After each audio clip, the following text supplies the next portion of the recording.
Yeah. Dear colleagues, Assalamu alaikum wa rahmatullahi wa barakatuh. Good evening. Sorry for disturbing you in your weekend, but it's also a good opportunity to see you even online. But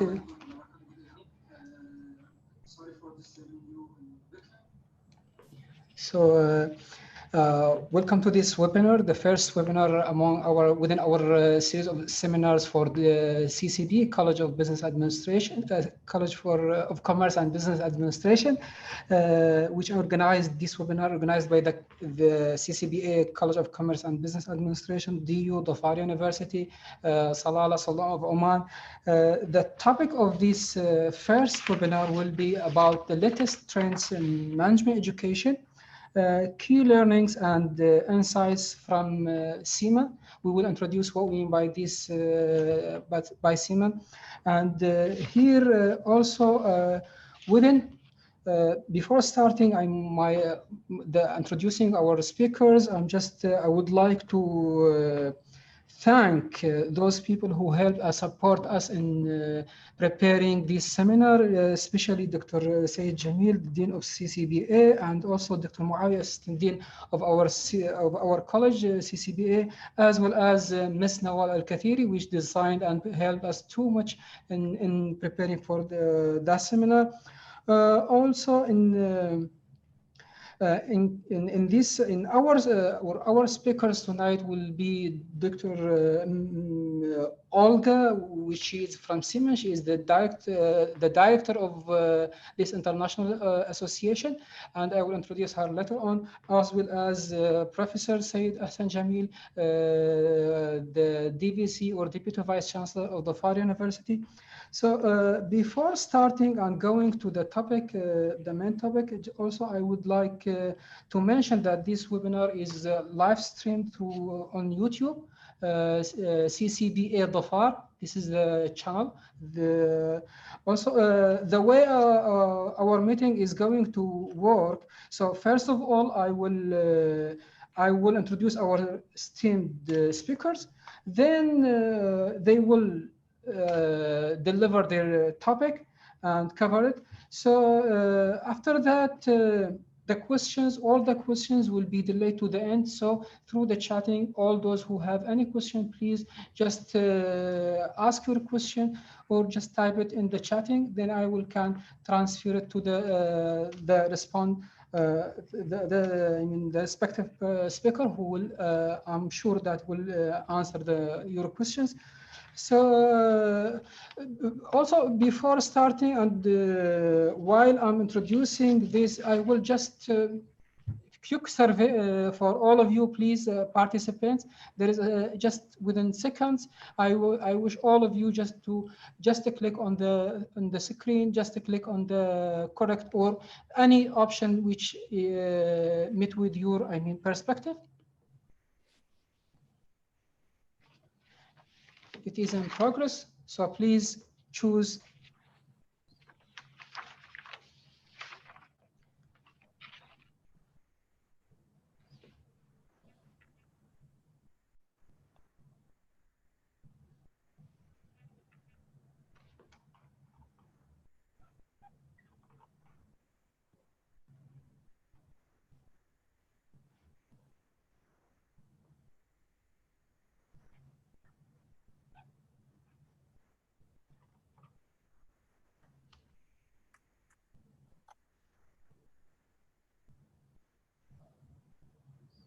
Just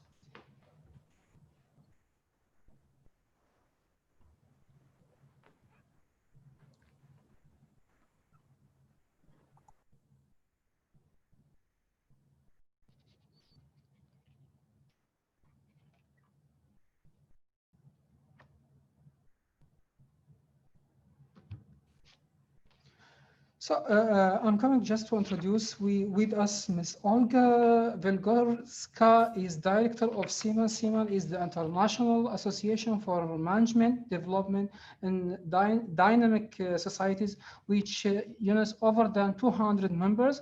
Universities and business schools, professional associations, companies, and individuals from 54 countries all over the world. So originally from Latvia, Olga been with Siemens since 2004, being closely engaged in all of its activities and projects, including IMTA, International Management Teachers Academy, international conferences and professional development events, IQA, International Quality Accreditation, member and alumni relations, joint research projects, and overall administration.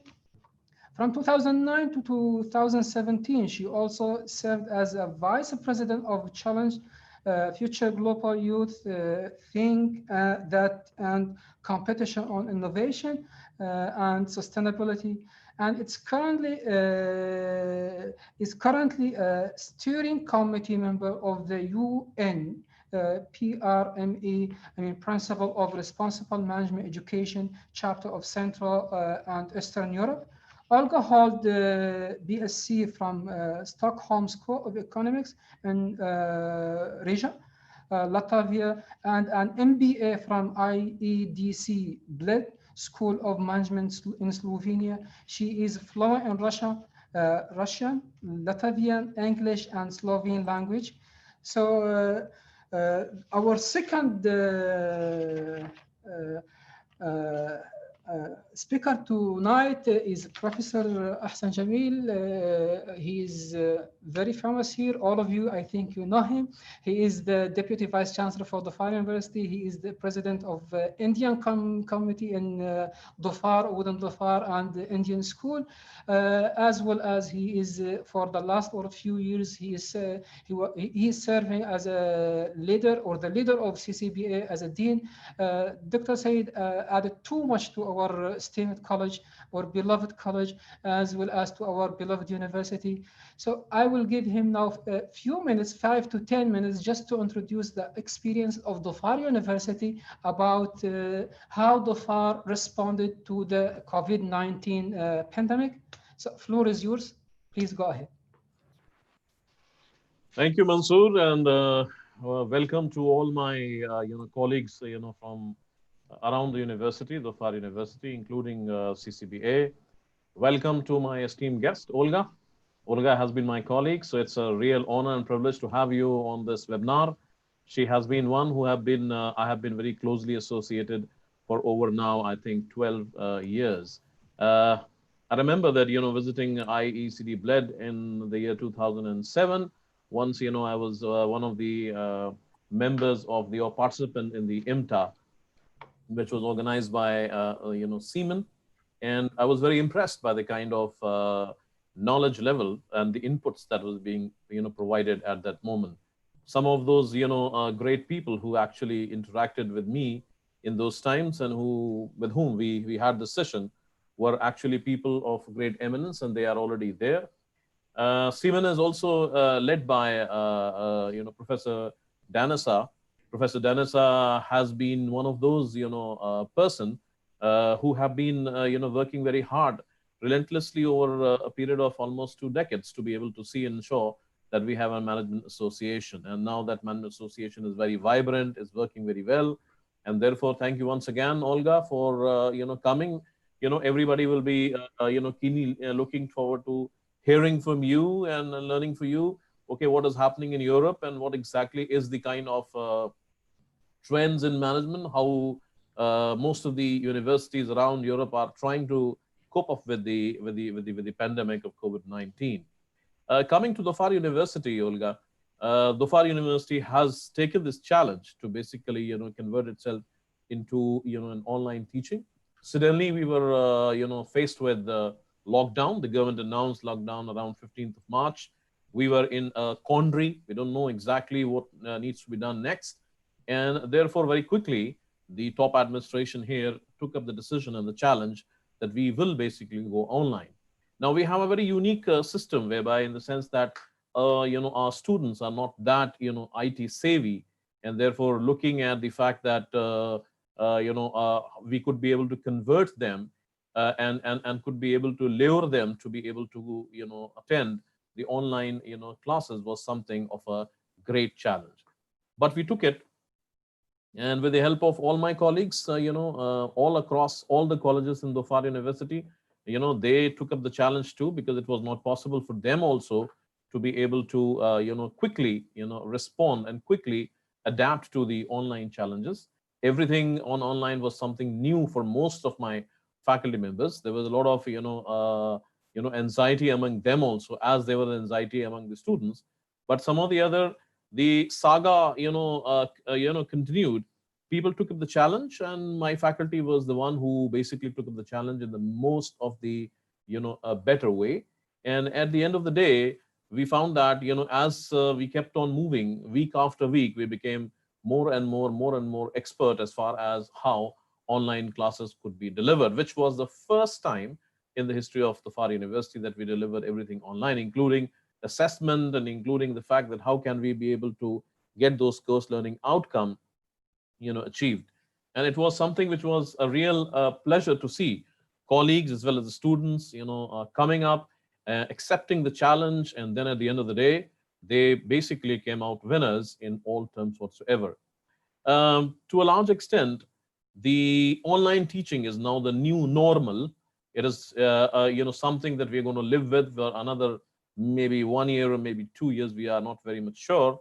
uh, the best part is I still remember one saying which was from Peter Drucker, which says that the greatest danger in the times of turbulence is not the turbulence, it is to act with yesterday's logic.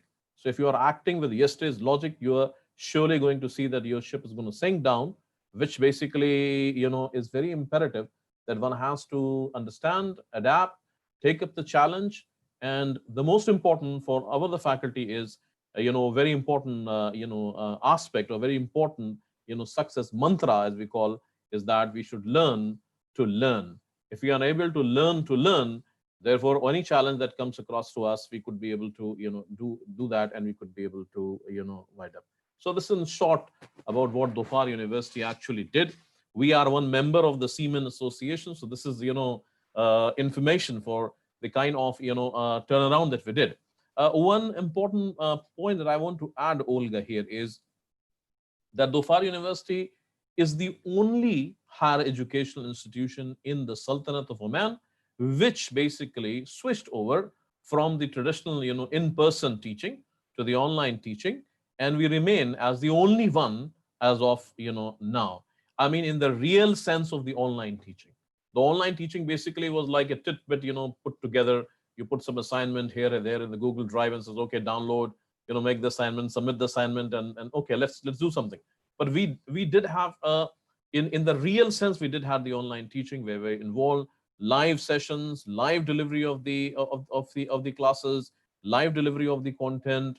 We had sessions which basically were trying to deal with each and every aspects of the learning outcomes that we have for each and every course in all the colleges, be it management, be it engineering, be it humanities, sciences. Everything was done very well. So we are all proud of the fact that we did it, and we are looking forward to be able to understand and see how in future we could be able to evolve, adapt, and become much more better as far as the online learning is concerned. Thank you very much, Mansoor. I hope so. Now I should not keep Olga waiting for saying that. Okay, so the today's topic is about the latest trends. So Olga, would you like to share your experiences as far as what the other people are doing in the entire Europe? Thank you very much, Sayed. First of all, for the invitation. I'm really honored by it, and it's a pleasure to be with all of you here today. I know it's a weekend, it's an evening, so it makes it even more, it makes me even more appreciate this opportunity to be with all of you here tonight. Thank you so much. Thank you very much also for the introduction about the university and the recent experience, and congratulations for the success with transition to online learning, because I know it's a big challenge, especially for some institutions that were not as familiar with online format of delivery, with different online tools. It takes a lot of effort from all sides, from the sides of faculty, of students, administration, the IT department I'm not even talking about. Probably they had a lot of sleepless nights as well. So really, congratulations that you made it through, that you now, I believe it will help you hold even stronger leading positions in your country as well as in the region and internationally with that. Thank you very much. Thank you. I would like to feel a little bit the audience, if it's possible. So please, could you type in chat, how are you today? Just one word, how are you today? How are you tonight?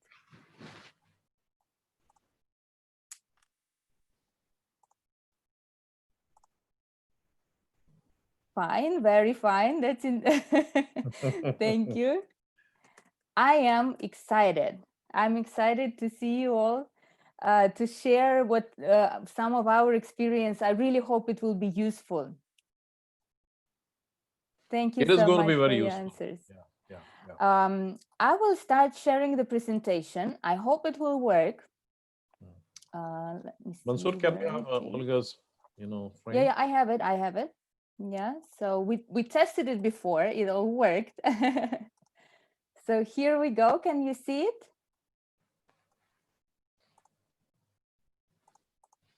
There we go. Yes, so warm hello from Slovenia. This is where the headquarters of Siemens is located, on the shores of Lake Bled in Slovenia, in the Alps, the southern side of the Alps. So just to give you a little bit of the context where we are, because I'm not sure if many of you know where Slovenia is even, because it's a very small country. So we are neighboring Italy, Austria, Hungary, and Croatia. If you look at the map, so it's Italy, Austria, Hungary, and Croatia. And Ljubljana, the capital of Slovenia, is located about an hour drive from each of the 4 borders. So it's a very, very small country. So Siemens, the International Association for Management Development in Dynamic Societies, started actually as an association for Central and Eastern Europe in the 90s. So now we are more than 25 years old. And currently we have about just over 50% coming from Central and Eastern Europe, about 33% from Western Europe, North America, Far East including, and 13% from other emerging markets. Our main activities include, of course, faculty development, because from the very beginning we saw that it's impossible to advance the quality of management education without developing teachers, without developing faculty. We also deliver other educational programs for deans, faculty, and staff. We run international conferences. We have our own international quality accreditation that focuses very much on the context in which institutions operate, on relevance of its programs to the needs of their customers, of their markets, and of course, excellence in delivering these programs. We run also international collaboration and research projects, have related publications, organize various competitions, like a case writing competition that we run in collaboration with Emerald now for many, many years, and also Siemens Champion Awards.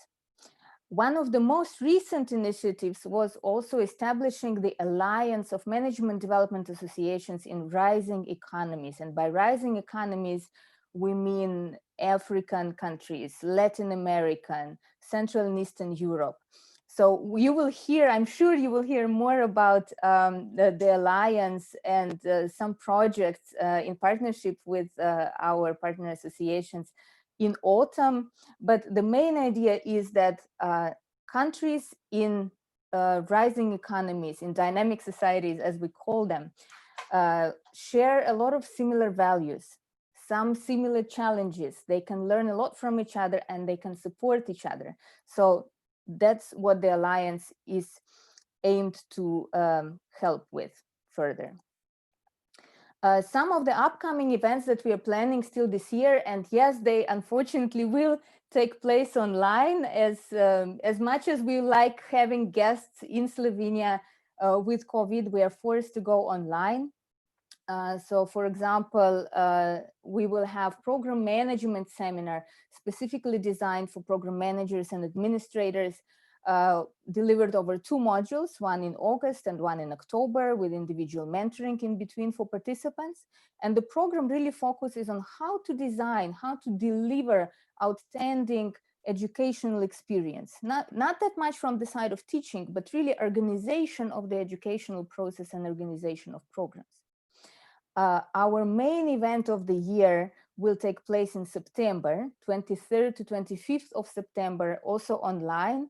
And we will not talk that much about COVID, but we will look for ideas and inspiration for management development from fields beyond management. We would love to see as many of you as possible with us online in September. For faculty and researchers, we are also organizing a separate special event within the conference, and that is the poster session, where you can submit abstracts to share your latest experience, either in teaching or research, or maybe some administrative processes, innovations. I'm sure you will have a lot to share given the experience of the last few months.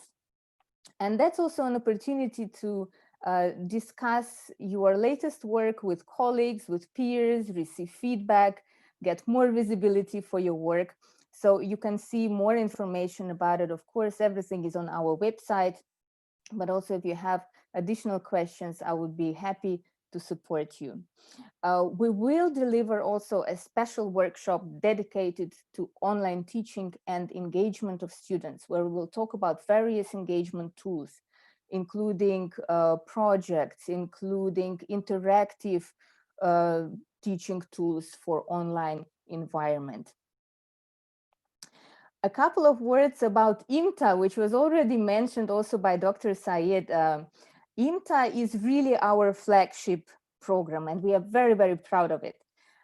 We see what an impact it has on faculty development, on individual teaching, on the development of institutions.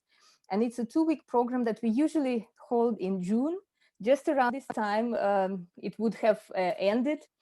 And we cover 2 sides of the story. On one hand, we talk about general pedagogical issues. On the other, we work in smaller groups around specific disciplines, including also interdisciplinary teaching elements. And during these discipline-specific tracks, each of the participants also has a chance to teach themselves, to get feedback from faculty, from peers from around the world. And a lot of emphasis goes on teaching with cases, because we still see it's very relevant, especially for management education, but also for others. And what we see also increasingly in the program, that it's not only faculty from business schools or universities coming to attend it, but also increasingly consultants or business experts that are shifting more to teaching and maybe starting at least part-time their academic careers, or just teaching as practitioners of at the business schools and universities, which we see really evolving as a recent trend. What makes IMTA special is that faculty team works really closely together. You feel, when you come to the program, you feel welcome, you feel like you've known the faculty and colleagues forever. It's very international. Usually it's anywhere between 15 to 20 nationalities in the class. It's very interactive, interpersonal, and we're also very proud to have a number of alumni collaboration projects and activities stemming from IMTA. We also have alumni clubs in Russia, in Kazakhstan, and Ukraine, and of course would be happy to have more alumni clubs established in other regions as well. So a couple of numbers, some figures. We had more than 650 participants at IMTA since 2000. So now it's been 20 years, representing 51 countries and 180 institutions. So a fantastic network also for professional collaboration, for teaching exchanges, for student exchanges, joint projects, anything you like. And we are happy, of course, always to connect with IMTA alumni for potential projects and activities. Also, what is very notable, I believe, is that now more than 20% of the program alumni are also in senior management positions, at their universities and business schools, which you can very clearly see also a strong career progression for the graduates. Dr. Syed mentioned IMTA 2007. So just to show you a couple of moments, a couple of shots from the program which he attended in Bled. And you can see here the audience. That's how the IMTA class typically looks like. You can see Simon president, Professor Danica Purg, delivering a welcome speech to the participants. That's the whole group that we had in 2007, very international. So both professors and participants are close together. That's the participants of the finance track that we had with Professor Arshad Ahmad, who is now Vice Chancellor of Lahore University of Management Sciences. We also, you can see also a lot of discussions, a lot of interaction happening. Here is a photo with the ambassador of India to Slovenia. We usually invite also ambassadors to the graduation ceremony. And the fun fact is that this gentleman actually happens to live just 200 meters from me here in Ljubljana. And here is the graduation, again with Professor Purg and the then director of the program, Mr. Milenko Gudic. So I mentioned already the principles of relevance and excellence, and I would really encourage you to look at our manifesto that we published a couple of years ago, where we explain what we mean by that in more detail. But maybe a couple of core things is that we strongly believe that relevance and excellence combined together are the way forward in management education. And that means also, among other things, a better balance between teaching and research and a more holistic and responsible approach to management education. If you visit the website that I indicated below, you can read the manifesto either in short or in full form. Full is about, I think, 30, 40 pages, not more. We also have a possibility to endorse it if you feel if these principles speak to you as well.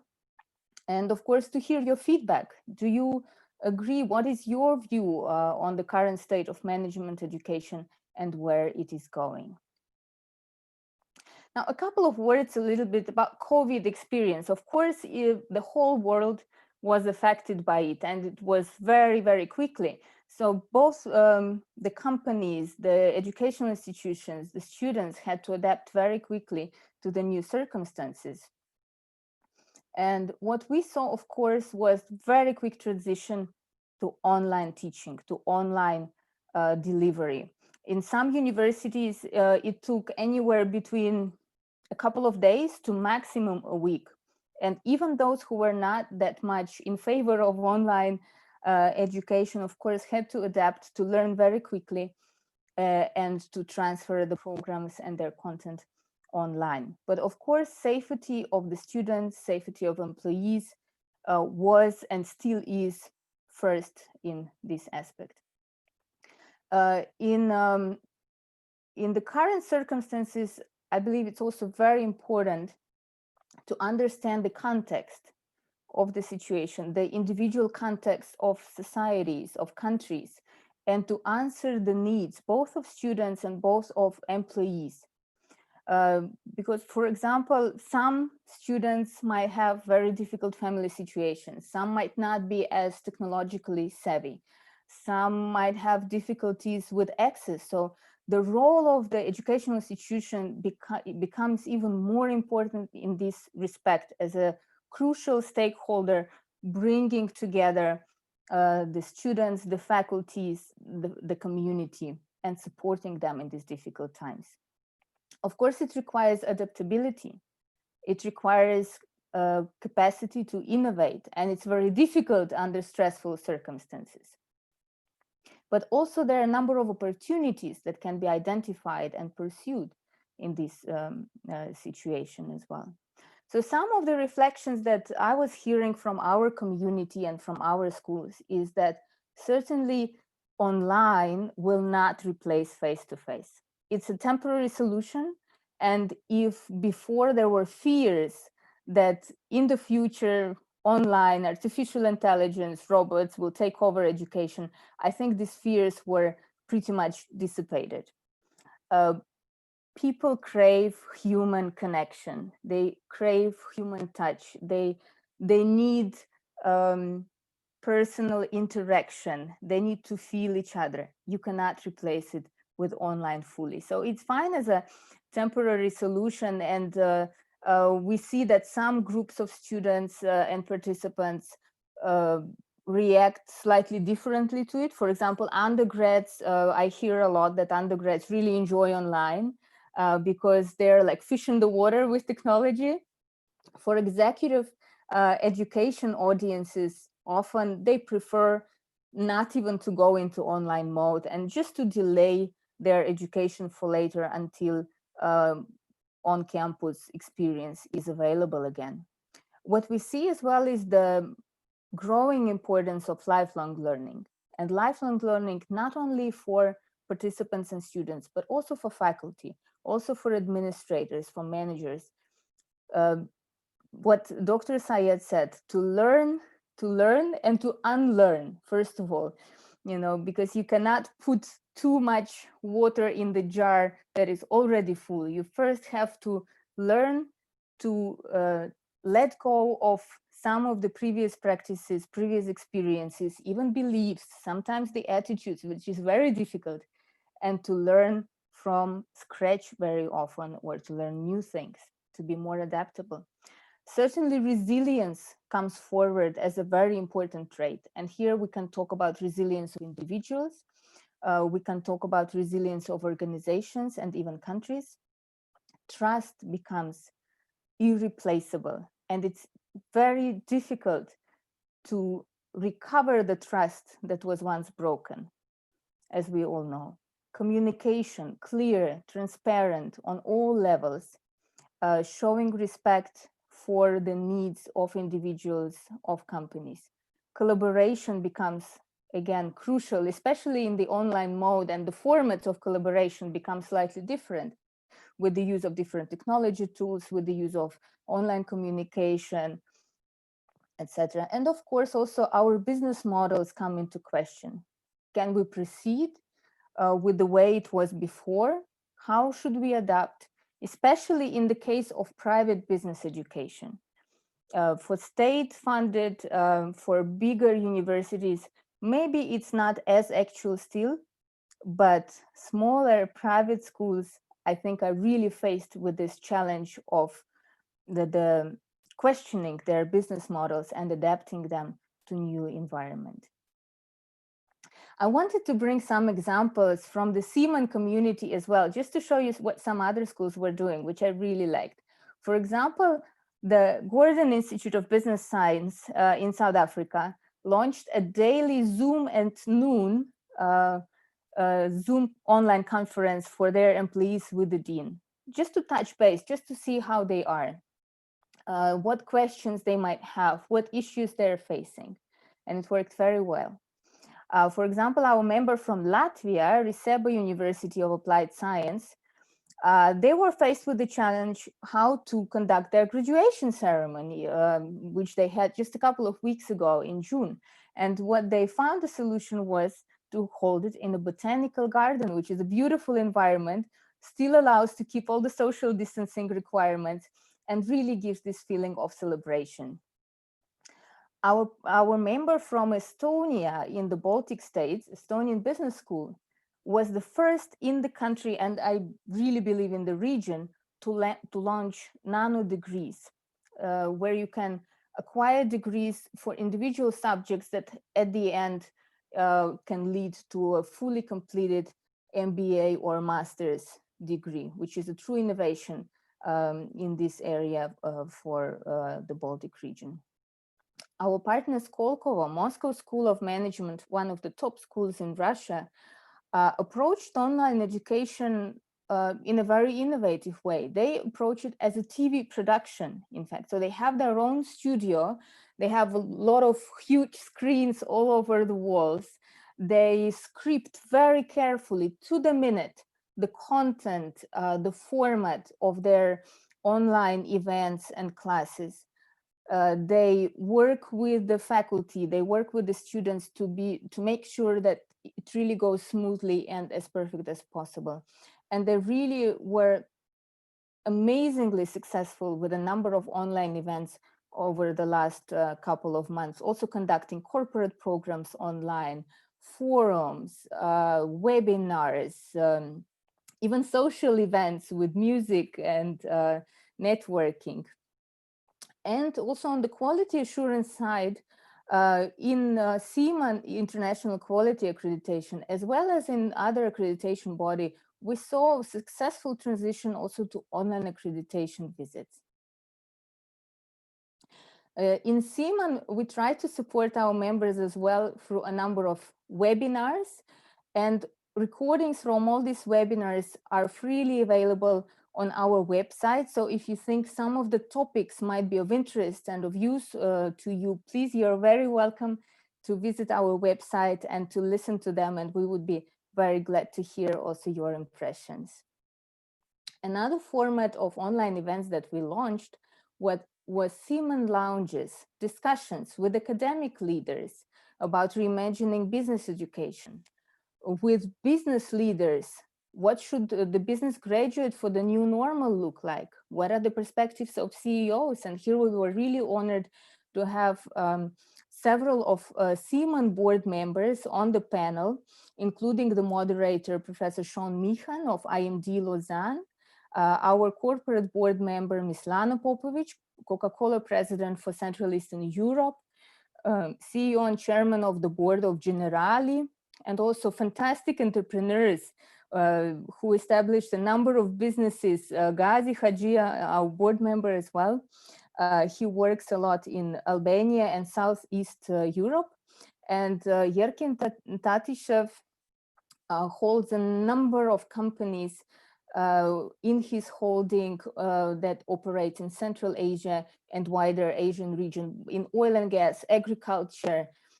He works also in education. So it was really interesting to hear their perspectives, both from the side of business as corporate leaders, but also their expectations from education. So here is just one moment at the end of the very successful launch with the business leaders. We also had lunch with IMTA faculty, where they share their insights relevant for teaching and learning.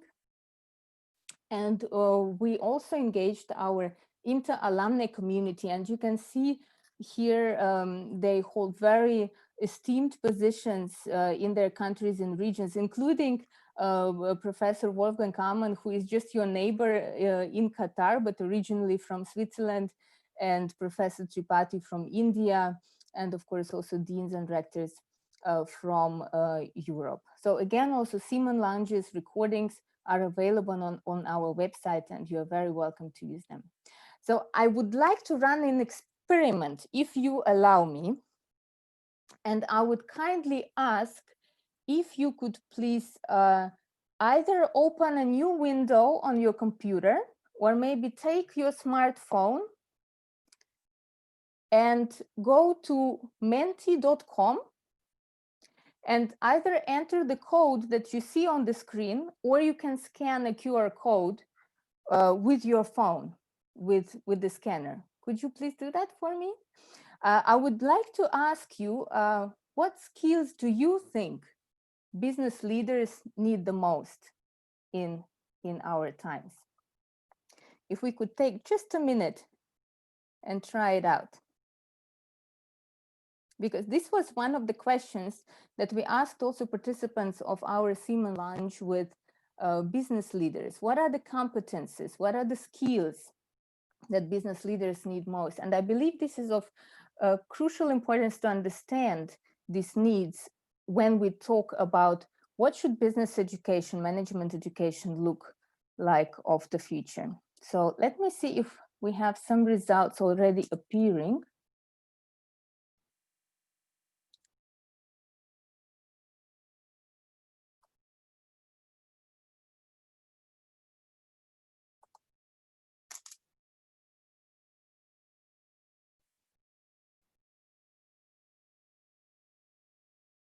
Yes. Mansoor, can you just write me on WhatsApp? Can you see the screen that I'm sharing now with the results, with the word cloud? Or should I share it differently? Yes, we can see. Can you see? Can you see empathy? Yeah, the QR code is there. Ah, no, then you're not seeing that. Let me. You mean results? You mean? Yeah, results. Yeah, can you No, see still results? not appearing. Okay, let me see.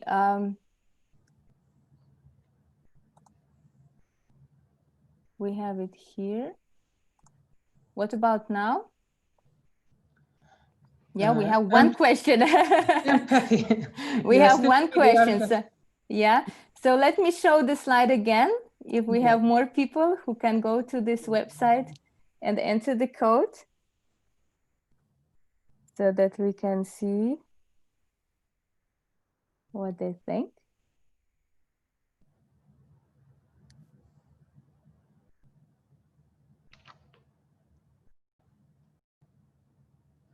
Okay. I shared. Super, thank you.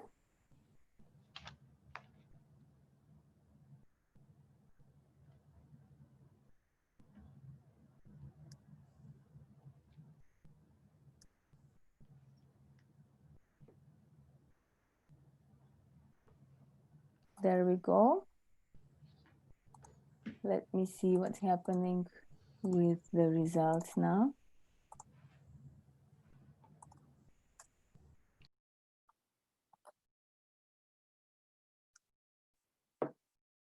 You see, there are more coming in. Innovativeness, self-efficacy, self-confidence, absolutely. Extraversion, oh, that's an interesting one. Soft skills, empathy is still the biggest. Communication, yes. Passion, enthusiasm, yes. Yes. So you see, that was the result of 12 people voting. So let me maybe a little bit compare it with what we saw with the business leaders as well and our faculty. So here you go. You see, empathy also here, the biggest one, you know, followed by leadership, the lifelong learning that we talked about, agility, integrity, flexibility, well, it's the same as agility, we could say, problem solving, persistence. Yeah, so a number of very relevant traits that business leaders and also educators think that have to be developed more. So what is the advice from business to educators? Well, as Winston Churchill said, never waste a good crisis. So some of the insights that I extracted from our panel with business leaders that I thought might be relevant. So work remotely, but be closer than ever. Because working remotely is really requiring an extra effort to be closer to your employees, to your colleagues, to your customers. Customers and students adapt faster than we think. Yeah, so we might think that, yes, it will take a long time for some new practices to catch on, but maybe not really. Develop resilience and growth mindset. Yeah, in the opposite of the fixed mindset. Learn to deal with and innovate under uncertainty and pressure. And I think this is very, very crucial for everyone on individual level, for students, for business leaders, for education leaders, faculty. Quick experimentation and flexibility. This I have heard a number of times over the last few months. Don't waste too much time developing a perfect plan, developing a perfect product, developing a perfect course. Jump into the water, start experimenting. As they say in the startup environment, fail fast and move on. Learn from the experience and improve. Very important, co-creating together, communicating, collaborating among each other. What I learned from the Coca-Cola vice president for CE, her very strong message was that there are no individuals as heroes. Teams are the new heroes. So very crucial how to shape a good working team. And also very interesting word, ambition, which is a combination of humility and ambition. Very crucial for the leaders of tomorrow. How to be humble, to learn from others, but also ambitious enough to set high goals and achieve them. So what should business schools deliver in this respect? So yes, hard skills are not going anywhere, but soft skills are gaining importance more and more. And this is what some of you also noted in that little voting that we took just a minute ago. Digital is not a standalone discipline anymore. Digital should be incorporated in all subjects, in the DNA of the educational institutions, and ethics as well. Communication and collaboration skills should be the basis of all educational programs. It's not going to work if a business graduate completing their business degree come to the business and they don't know how to communicate effectively, how to collaborate with others. Also, very interesting observation was the importance of skills versus character. And here, Yerkin, our CEO from Asia, noted comparison with the sword. Business schools can help sharpen the skills. They can sharpen the sword. But if the steel is weak, if the steel is not of good quality, and he meant character by that, sharpening it will not help. It might actually break it and destroy it. So how business schools should deliver their programs, their educational experiences, according to the business leaders? The program should be shorter. They should go deeper, or allow the participants to go deeper than their current knowledge. Also be cheaper, and definitely be blended format. Yeah, so a combination of on-campus and online experience to allow more flexibility for the participants.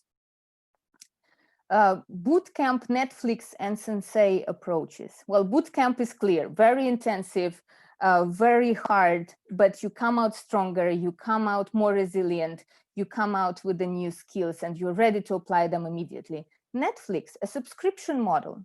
You subscribe to a monthly content, or subscribe to a monthly portions of education, and you just consume it as you go on the way, or whenever you want, whenever it's convenient for you.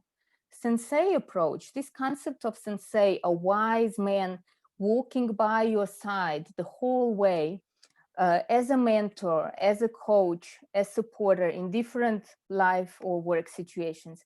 This is a very strong potential for business students, for business schools, for faculty, to take this role of sensei, of working together with the students, working together with companies, with leaders, and helping them along the way. Again, experimentation with different formats, working with cases, and here again, very different types of cases.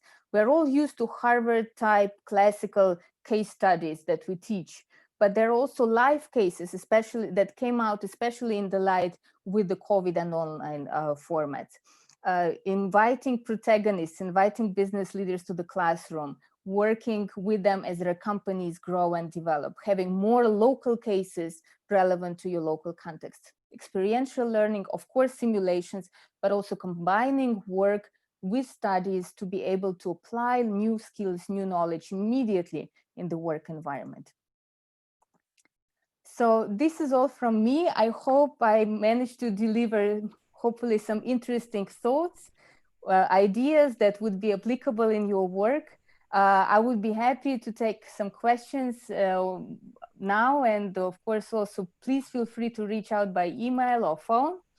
This is how our front door looks right now in Bled. Mansour and Syed will recognize it. So we have, of course, everywhere safety measures in place, but otherwise the lake is still there. Less tourists, more swans, the beautiful weather and summer. Thank you so much for your attention, for your participation. Thank you very much, Ms. Olga, for the fruitful and valuable presentation and the experience and expertise that you shared with us. With no doubt, I mean, it will enrich our, our knowledge and experience also here in our college and university. Just I will start with, I received a lot of questions through WhatsApp so most of them, so I will start one by one. I hope I will be able to cover most of them at least. Most of them, one of them came here because it is a sudden event or this pandemic. So no one has planned before for this. So staff or academic staff hold a lot of, or they have to do a lot now, more than before. So they have to learn, they have to teach, they have to do many things. So I don't know if you have this experience or you experienced any case. So the first question, they said how to balance between teaching and research during COVID-19. Thank you very much for these questions. Yes, absolutely. Faculty faced very high workload due to COVID. Absolutely. They had to learn new things. They had to transfer their teaching online. At the same time, keeping an eye on goals of the institution and research project timelines and deadlines. But what we saw is that many took an opportunity to start new research projects that are of particular relevance to the current situation. For example, in Poland, our member school, Kuzmiński University, one of the faculty members, actually our IMTA faculty member, Professor Krzysztof Obloy, together with his graduate students, they ran weekly surveys with leading Polish companies to see how is the situation changing as the crisis progresses. And what they used is they used these insights immediately in their teaching. So it was very fresh insights from the market that were transferred directly in the classroom, almost real-time experience. Our member in China, Zhejiang University School of Management, also noted actually an increase in research productivity. They noted very closer links with business and also much better impact of research on the companies. Yeah, so what they did, for example, again, they launched some new research projects studying the current situation around different aspects, and they were streaming some live sessions or webinars online in free access. And it helped them increase their audience, especially from business, very much. And they noted that they will continue with this practice also after the crisis. But of course, it comes then to the internal organization and priorities of the institution. Yeah, so it depends on how do you distribute the workload among faculty and researchers? What emphasis do you put on research activities compared to teaching? And that might be influenced also by the government requirements. It might be influenced by the institution's requirements, international accreditations, rankings. So in short, it really depends on the strategic goals of your institutions and, adjusting the course along these goals. Oh, thank you very much. One more question also with me here. That question says, nowadays, again, COVID-19, so this is the main keyword now, saying social distancing. So again, people, they can't participate in any conference, they can't go here or there. So they say, the question is saying, to what extent you think from experience in CIMA, for example, exactly, you think that conduct such webinars will keep academic staff on board or on board? Yes. Well, to be honest, and also that's what I hear from everyone. Everyone is so tired of online.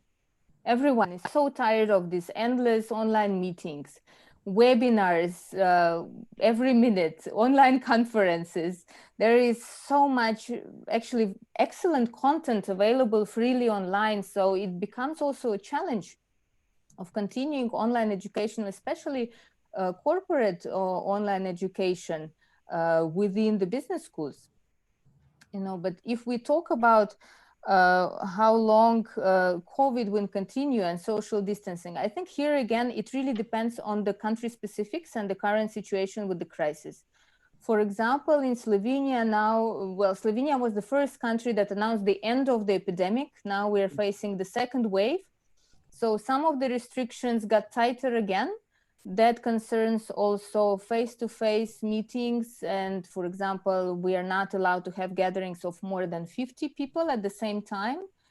In the classroom, we have to have a certain distance between the students, between the participants. They have to wear masks. The rooms have to be disinfected. There are hand disinfectants also everywhere around the building. And I must say, participants are quite diligent in following these instructions. I think everyone is used by now to the routine, you know, of safety measures. They are respecting that, and they understand that situation is changing day by day. So everyone tries to be as flexible as possible. I know that, for example, in some schools like IMD Lausanne, they were back to on-campus format just a few weeks ago. And what they did, they have this big Harvard-style auditorium, the one like we have also at IDC, you know, amphitheater style. And they installed plexiglass shields between individual seats. Yeah, so it adds to protective measures, but still allows this live interaction, which is still better than fully online, right? For those who can, of course, travel, you know, and here again, you come to the individual country restrictions related to travel, related to free movement, etc. Yeah. Oh, again, thank you. I'm sorry for taking too much time. Even we are in the end of our, I mean, consume more than 1 hour. I have still 8 questions, but I'll try to summarize them at least in 2 questions. Again, sorry for that. That's fine. That's fine. One question is here with me. I don't know, in Siemens, if you are involved in assurance of learning. I mean, so to what extent the question here that I mean, if we can say closing the loop or, I mean, assessing or assessment, implementation of assessment within the education, this kind or type of education has been, influenced by COVID-19. Yes, of course it is. Yes, because if you talk about the online format, a lot of our faculty members, IMTA alumni also with whom I talked, they face the challenge of how do you assess learning in the online environment? But here again, there are certain tools that faculty can use. One of the most important ones is knowing your students, absolutely. So it depends, again, on the format of the programs. If possible, to break the class into smaller groups and to work with them more individually, to understand and engage them more in the learning process, using different engagement tools. It can be some of the tools like the Mentimeter that we use. It can be Miro, where you can actually collaborate with different participants and co-create together content of the course and discussions around certain topics. And then you can track very easily contribution and participation of everyone there, very similar like in the live classroom. Yeah, but then, for example, also a lot of content providers, they also share and provide different tools for learning assessment. And of course, essays still remain there. It can be interviews, it can be peer assessment, work in smaller groups where peers evaluate each other's contributions. So a number of tools are available there that can support faculty in this respect. And now, thank you very much. The last questions that I will try to summarize many in one, which are linked especially to the first and second sections of your presentation. So the question is, from your experience, the work in Siemens, I'm just trying to education programs that you offer, research opportunities that you offer, the fund also that opportunities maybe that you are offering, and one very important question is student and faculty exchange also that I think you have, and the last point, how also we can make these experience also online teaching more joyful, more more simple, more effective, and like. Well, let me start, since we were talking already about online teaching. Let me continue first with that, and then I will get to faculty and student exchange. So if we talk about how to make online teaching more enjoyable and effective, first of all, is keeping in mind the duration of the classes and the balance between lecturing and interactive elements. Absolutely. So what comes in our experience is that anything more than 1 hour session, and that 1 hour session should involve both lecturing and interaction, which can be work in smaller groups or in breakout rooms. It can be some surveys, it can be discussion, it can be different kinds of formats have to be there. Then a short break, then another hour or so, but not to overload participants with online format, because it's extremely hard to stay focused staring at the screen for the whole day. And then also participants lose interest. Then you lose them. It's very hard to re-engage them once they're lost. Yeah. So redesigning the curriculum, redesigning the content and structure of the course to fit the online environment. Here, we talked a little bit more about that in one of our webinars that you can see on also the recording on our website with Omar Lucy from Switzerland. He was specifically talking about that, how to keep the engagement going and how to make it more fun for students. Yeah, what concerns students and faculty exchange, first of all, let me say maybe about what we typically do in CIMAN is, of course, we try to use our network and support our member schools in searching for partners for faculty, for student exchange, for study trips wherever possible. So sometimes we receive requests from the schools and we post a request on our website. Sometimes it's a more tailored request saying, we are looking for that and that particular type of partner, for example, a private business school or a university in that particular region with focus on either executive education or some certain types of programs. Can you help us? And of course, wherever we can, we are happy to put to help establish the contact and collaboration. Another very powerful platform for this is IMTA Alumni Network, because with more than 650 graduates literally all over the world, we see a lot of collaboration going on among them. So most often it's, of course, the alumni that were together in Bled at the program because they know each other better, but we are also happy to help put in contact with our alumni, again, following some specific requests and wishes from the school. So we have very successful collaboration projects, for example, between business schools in Ukraine and in South Africa, where they come to each other's countries, for example, with MBA groups or with executive education. We have groups from other countries coming also to Slovenia, where we help design some custom experience for them, which can combine either teaching with their own faculty or our faculty, company visits, experiences. So, the field of opportunities is huge in this respect. Of course, now with COVID, this is limited, but still there are no barriers to establish some online experience exchange, guest lecturing. This is very easy. Again, thank you very much for all your informative session webinar with you. The questions also started coming, but as I promised, So I mean, I can devote a few more minutes. It's a pleasure. I'm really grateful that the questions are coming. That means, you know, there is something that I can contribute, hopefully. Thank you. But I'm also, Mansoor, I'm also happy if, you know, not to keep also participants waiting and taking their time so late in the evening. I'm happy to take the questions and maybe provide answers in written as well. This is not a problem at all. Yeah, really thank you for this offer. So I will close with the last one, I promise.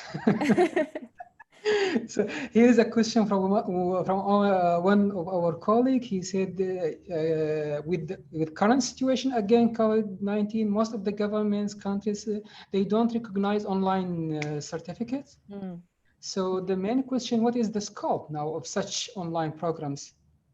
Validity. Yeah, I think here a lot of work still needs to be done in terms of shaping the policy and collaboration of educational institutions with the governments, with relevant ministries in terms of officially recognizing online degrees.